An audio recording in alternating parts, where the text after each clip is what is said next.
స్పష్టంగా చెప్పినట్టే ఉంది ఇక్కడ. ప్రైవేటు బస్సులు పండగ, సంక్రాంతికి పండగ ప్రైవేట్ బస్సులకి, మనకు కాదు. ప్రైవేటు బస్సులు అప్పుడే పండగ దందా మొదలెట్టాయి. అడ్డగోలుగా ఛార్జీలు పెంచేస్తున్నాయి. రవాణా శాఖ అధికారులు భయం లేదు ఉండదు కూడా. ప్రయాణికులకు కనికరించడం లేదు, కనికరమే ఉండదు, జాలి కూడా ఉండదు. అలా అవరైతే గేట్ల నుంచి కూడా తోసేసే కెపాసిటీ వాళ్ళకు ఉంది. మరో 10 రోజుల్లో సంక్రాంతి పండుగ. ఆంధ్ర ప్రాంతస్తులు వేలల్లో వెళ్తారు, లక్షల్లో వెళ్తారు, వేలలో కాదు. ముందస్తు రిజర్వేషన్లు చేసుకుందామంటే ధరలు చుక్కలు కాదు, సూర్యుని కూడా దాటిపోతాయి. హైదరాబాద్ నుంచి విజయవాడకి సాధారణ రోజుల్లో 700, హైదరాబాద్ నుంచి విజయవాడకి సాధారణ రోజుల్లో 700. సంక్రాంతి వేళ 2700 అంట.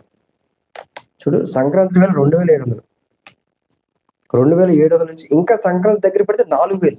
నేను మొన్న చెప్పింది 2500 వరకే, ఇప్పుడు 4000 వరకు. ఒక బస్సు హైదరాబాద్ నుంచి విజయవాడ వెళ్తే నార్మల్ రోజులో 700, ఇప్పుడు సీజన్ లోనేమో 2700, ఇంకా సంక్రాంతి దగ్గర పడితే 4000 అంట ఒక బస్సుకి. అంటే ఇటు 4000, అటు 4000, 8000 రూపాయలు కట్టి పండుగ చేసుకుని ఆయన మళ్ళీ హైదరాబాద్కి రావడం అంటే ఎంత కష్టం.